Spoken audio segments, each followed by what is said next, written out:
I'm headed to India to start to work on my 500-hour registered yoga training certification. Second leg of this third leg trip. It is now to Mumbai. Now in Mumbai, we've made it almost all the way. We're heading to our third flight and they lost my bag. Okay, checking in. Missed my flight. And then I called my bank to let them know I was going to be in India and that they should let me use my visa, and they still flagged it and wouldn't let me buy another flight. And now I have another flight on a different airline, headed to Goa. 25 hours later, we are in Goa. One missed flight, one missing suitcase.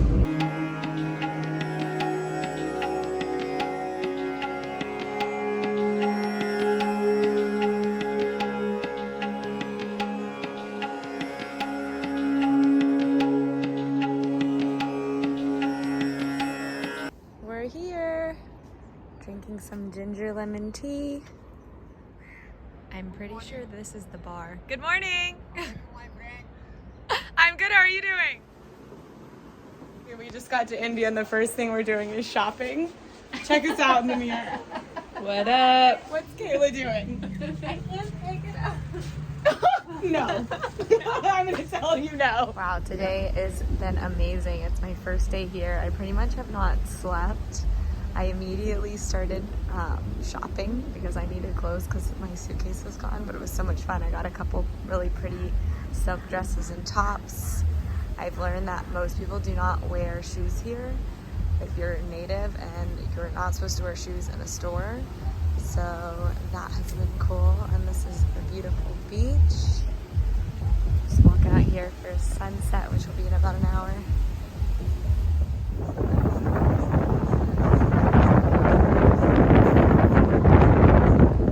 They have peanut butter for breakfast. Good morning. We just got to breakfast, or I guess it's like pre-practice snack.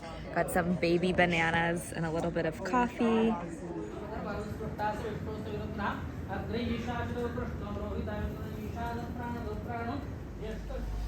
This is the Shala that we have been practicing our yoga in and doing our training. Pretty amazing view. The sun sets like right there behind the palm trees. And then this is the room. That's my blue mat that I got at the store here since my suitcase didn't arrive. I think we're about halfway to our goal beach.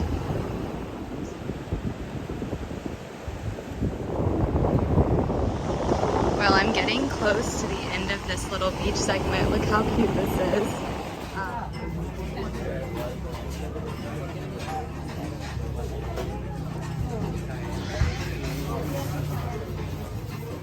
Our first coffee at Artjuna in Goa. Good morning. Today is day 3 in Goa. As you can see, I got a nice sunburn yesterday because I still have not gotten my luggage. There's no sunscreen and there isn't really like a lot of like markets to buy stuff from. Also, no shampoo for like 4 days. I do have body wash that they gave me, so that's good. So let me just show you what I'm working with this morning. I mean, I've been wearing the same clothes for like, I don't know, 5 days now. So my friend actually created this company called Loda, and it's a toilet spray. And I luckily had it in my carry-on baggage. So I sprayed it this morning. I was like, you know what? This smells really good. This guy right here. I'm just very lucky that I had it. So this is now going to double as my perfume. So I sprayed it all over my shorts. And now we are going to do this to this shirt that I actually like flew here in. Yesterday I did yoga practice in it, and then today, you know, I have another yoga practice. So it's not smelling great. I even washed it in the sink with the soap that they gave me, and it helped a lot, but I think this is gonna do the job. So this is where we're at, day 3. Day 4 in Goa. I'm officially this shop's best customer, and I brought friends to go shopping. I know we're in a yoga training, but we've been shopping every day. And we're finding some toe rings. About to go on my first run here in Goa down the beach. It's been like 5-6 days since I've done cardio, so I know this is going to be a little aggressive. So I'm probably just going to do like 20-30 minutes. Okay, first run on the other side of the world was pretty successful. Got about 29 minutes in, so I did about half of what I usually do, which I think was quite appropriate for today. I just had maybe like the first big detox moment of this trip. I do believe in the philosophy of how yoga how we hold on to things in our body, like emotions or bad past events, things that we need to let go of. And after eating vegetarian and moving through all of the asanas and the meditation after my run today, I had some serious sweats and amongst some other things that I had to run back to the room for. And now we're here, and look how red I am, fresh-faced. We have changed our pranayama practice to the beach today because they are burning trash. But I think this will be quite lovely. And this cow is just walking down the beach. So I guess this is a normal thing in Goa. And then there are the wild dogs. It is, I think, day 4 or 5. I'm starting to get confused, and I finally felt like really just strong and in my body today. So of course, you know what it is. We just finished filming a workout video. My arm is actually shaking because our yoga practice today was heavily shoulders and inversion. So my arms are really tired. So we shot a quick core workout, and yeah, you'll find that on the YouTube channel. Okay, and I know you guys probably think I'm torturing you, but you know, all she wants when we do Ustrasana, we need to counter the neck. Does that make sense? Okay. So bridge is a prep for shoulder stand and plow. Like in your 200 hour, and I teach this in my 200 hour, you know, I really teach bridge first. And I always, all the sequences have bridge in them before we go into shoulder stand plow. This is more of an advanced training, so yeah, I'm taking some poses out. But yeah, so if you don't want to teach shoulder stand, if you don't have blankets, you can just do a bridge, a supportive bridge, and that would be great. Do you want a sound healing? I know, yeah. Did you come in? We're giving a sound healing. Day 6. I am filming my second workout video today. I just shot a nice body weight arms challenge. If you guys have done them before, no equipment, still super hard and crazy. Got a good arm pump going. Today, I finally had enough curry. I just needed like a change of heart or flavor, I guess. So I had an oatmeal cookie for lunch and some coffee, and now I'm all energized. I'm just getting a video. Getting a coconut.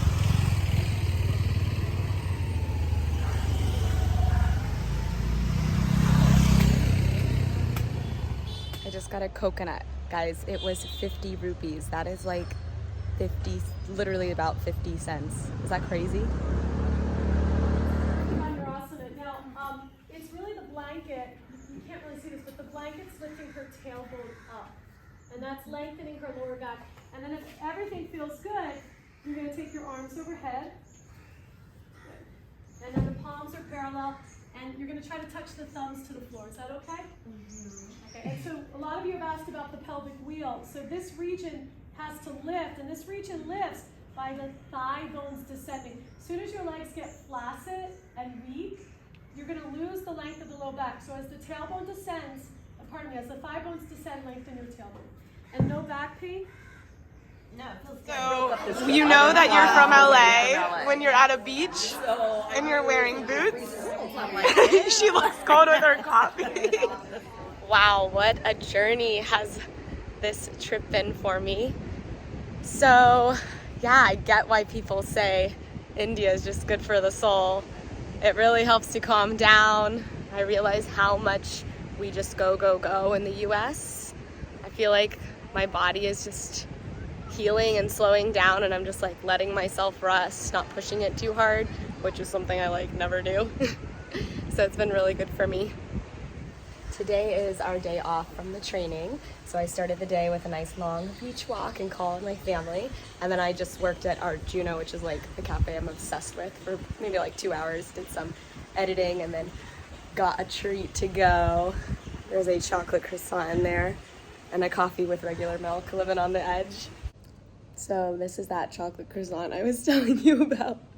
I'm having like an eat, pray, love kind of day. So today is my day off, but I could not help myself. I just filmed a beginner Pilates on the wall workout video. I'm sure if you guys have been on the channel for a bit, you know the Pilates on the wall is super popular. So this will be about a 30-minute class. And yeah, it's like, I knew I had the day off, but I sat down, I was doing some reading, and then all I wanted to do was film this, and I had such a beautiful space. I was like, how could I not? We just made it to La Plage, and we were seeing all these beautiful shops. There's gorgeous Heather in her new dress.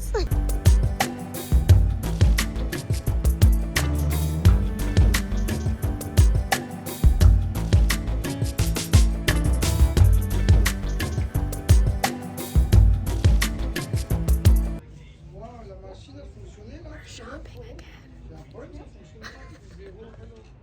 Good morning. It has officially been a week of being in India. I definitely feel, last night I did not sleep well, but because everything has been so like healing and calming, I don't really feel too bad. I'm probably gonna need a nap midday. I'm still waking up. I've got that like deep morning voice, but I've slept so well every night besides last night. Could have been the wine I had. The drum guy is back. He's always trying to sell us drums. It's so fun. It's like, I think he thinks we can fit a drum in our suitcase and take it home with us.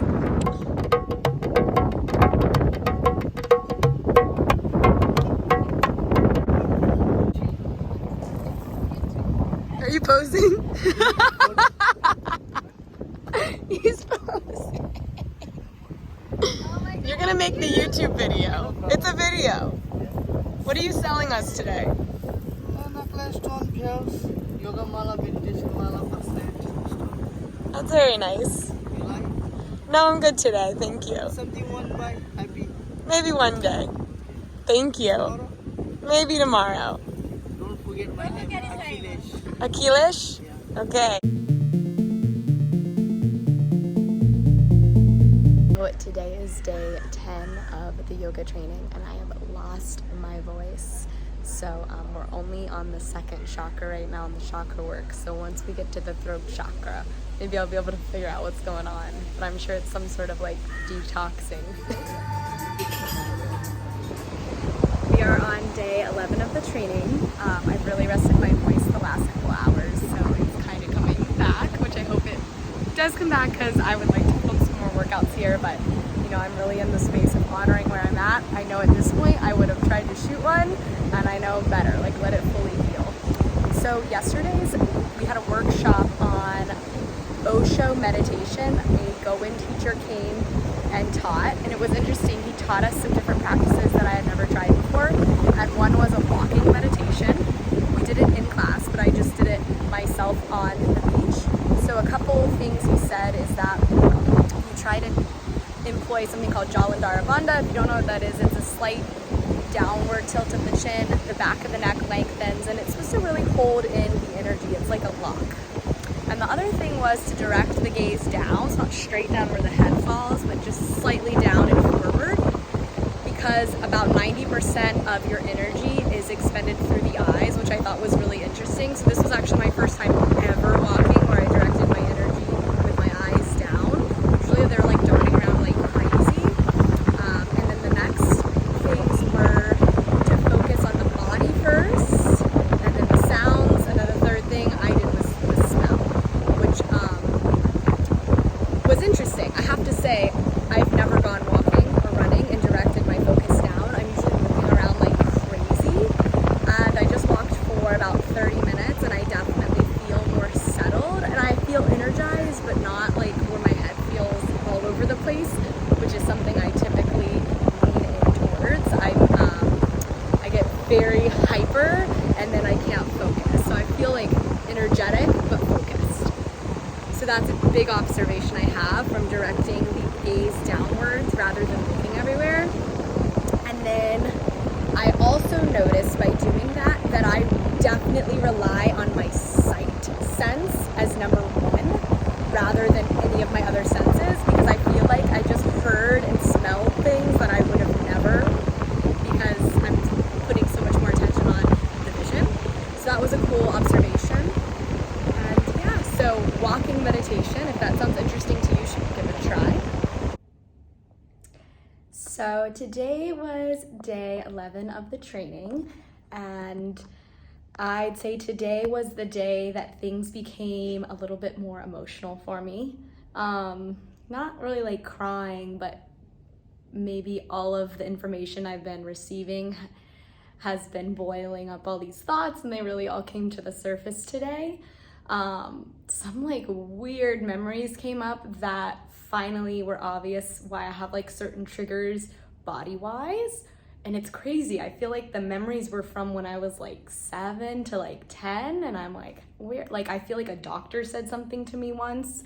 I mean, it was mild, but it's really amazing how something so mild could stick with me. I mean, like, I was just meditating and bam, the memory really came up, and I was like, oh, okay, so this is what triggers me sometimes.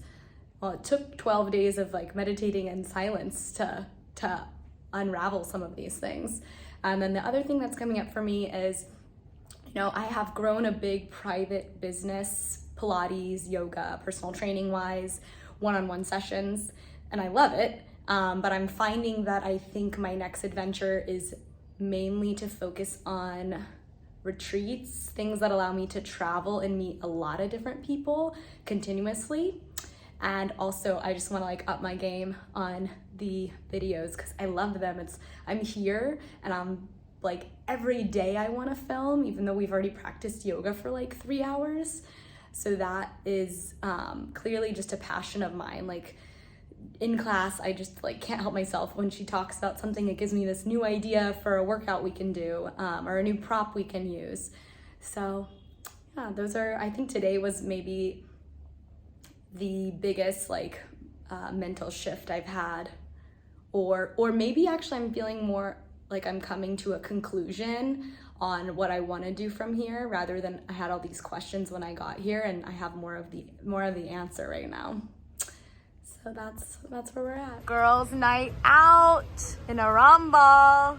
Here we go, pizza and wine. We are here with the founder of Fellini's here in Goa. Oh, We met the hi. man himself.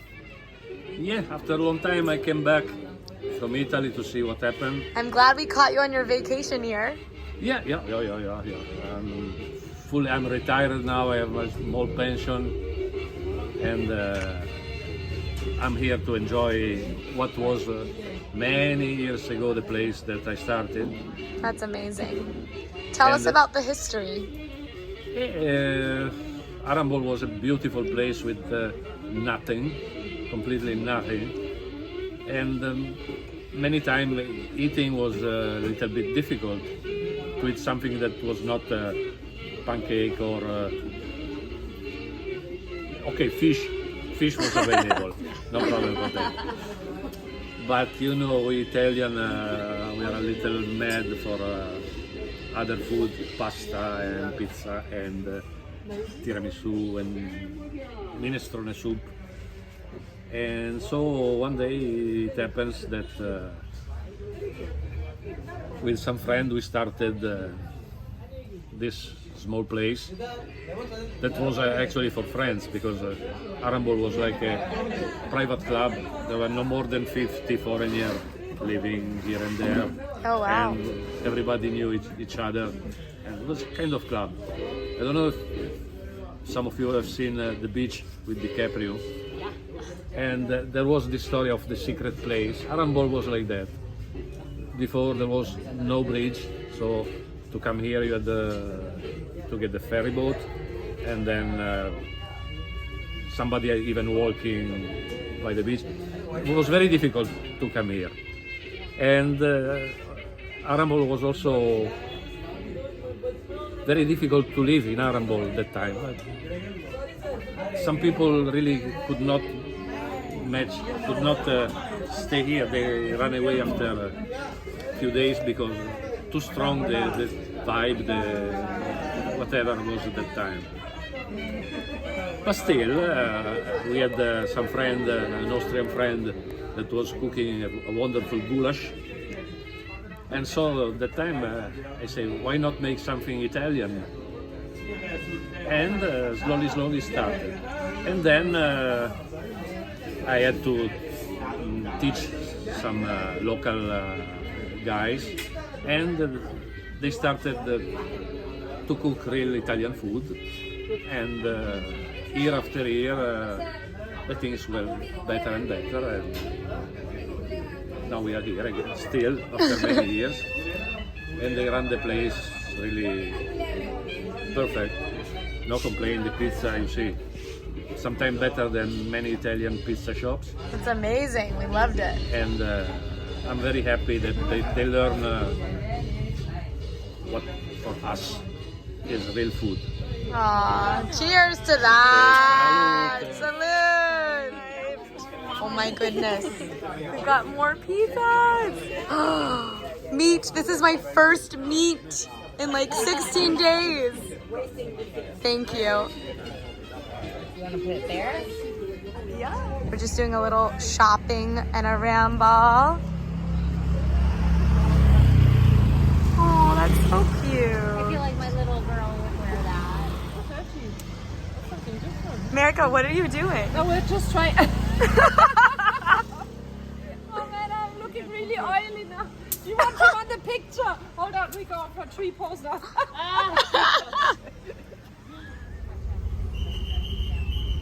Is that a police? Police. Driving is kind of crazy here. Yeah. Those emotional releases, you can see it. People's eyes are more connected, their voice is deeper, the voice is coming more from here as opposed to here. We are setting up for a kirtan ceremony. I've never done this before, so I'm not sure what's going to happen. Now we have this kirtan group. This is a traditional kirtan group. They live here in India, and they're going to explain a lot better than I will. We are here to chant the holy names of Krishna and take full shelter of them along with you. Yes. And these holy names of Krishna, they come to us in the form of mantra. And this mantra, it has been given to us by our Guru. When our Guru gives us initiation, he speaks this mantra into our right ear, and this plants the seed of Bhakti Yoga in our hearts.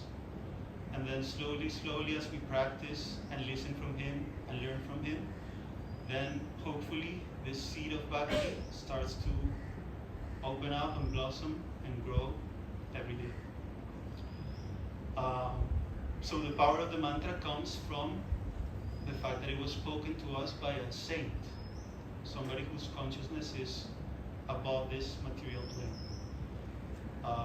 So it is imbued with this spiritual Shakti. It is not the Shakti of this world, it is transcendental Shakti. So when we sing, we try to take shelter of our Guru and his instructions in these holy vibrations, so that he may use us as instruments, and a little tiny drop of this Shakti may also touch your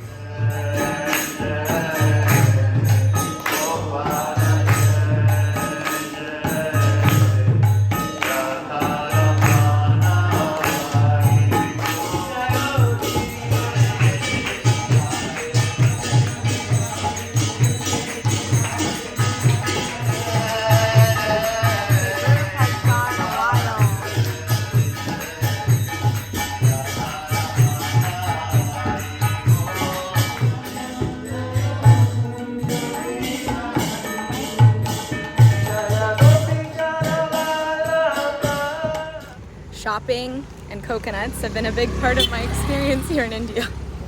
There is a cow walking down the road. Oh. That is so wild. When you do too much shopping in India and you have to buy a second suitcase. Happy birthday to you. Happy birthday, dear Ben. Happy birthday to you. Today is the day before the last day of training. It was honestly the hardest day for me. I was just like physically exhausted from doing yoga. I just wanted to go outside on a run and not have to think. I think I'm mentally exhausted too. But you know, it's tough work. That's what happened. So today was my hardest day, but I'm also missing home. But I know that I'm headed home in like 48 hours, not even, so. Everybody welcome. Yoga, when we play Mercury and Venus together in yogic consciousness, it promotes telepathic powers, intuitive powers. So see if you feel a strong intuition for something in your life. So everybody here might have had their own kind of experience with the gong. The gong is very tactile, so it talks to everybody on an individual level as well as the collective. So it's a very beautiful synergy of something that goes on within you is completely different for the next person. For somebody, that big sound might be scary in the start because it's a very deep and very primal sound. This is the sound that you hear in the belly of the mother. So when you hear it again, it's a very old memory. So most people feel it in this region. You know, so if you felt scared, that's why the hand goes here, right? You feel scared about something. And then it gets better because it's a very old, familiar sound. So every sound affects people differently. Some sounds are scary, the same sound to somebody is opening and releasing. So sound is a very tactile medium, and that's what we try to create in a sound healing journey. We have different sounds triggering different emotions. So particularly what you asked in that session where you couldn't move your legs, probably it's something to do with the old injury maybe you had in your childhood or something like that with your feet. That the sound of the gong triggers very old memory and old pains. So for some people it might be emotional, some people it's physical.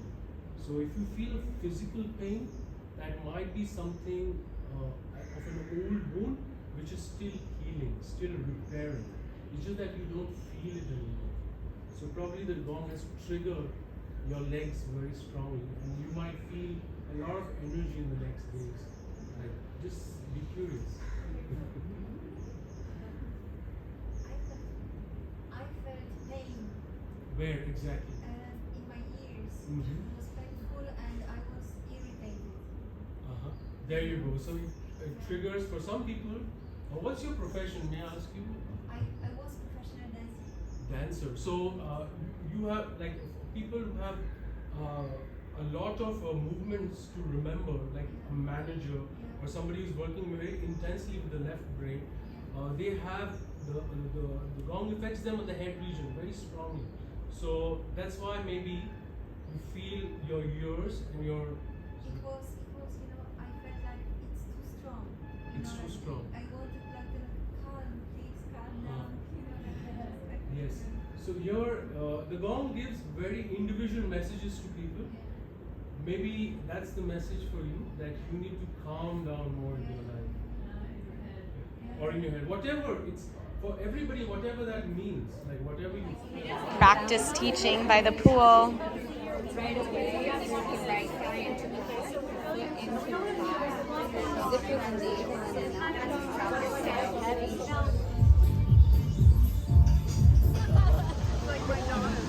Any small business. I understand. Today is the last day of training that I'm in this just beautiful Shala in Goa.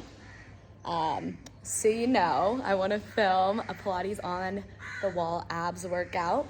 And we just did our morning practice, and then after this we're graduating. I'm not graduating the 300 hour, which is like the advanced yoga training. I did about half of it here, but there are about 5 or 6 graduates. So that'll be a really cool ceremony, and then sunset dinner on the beach.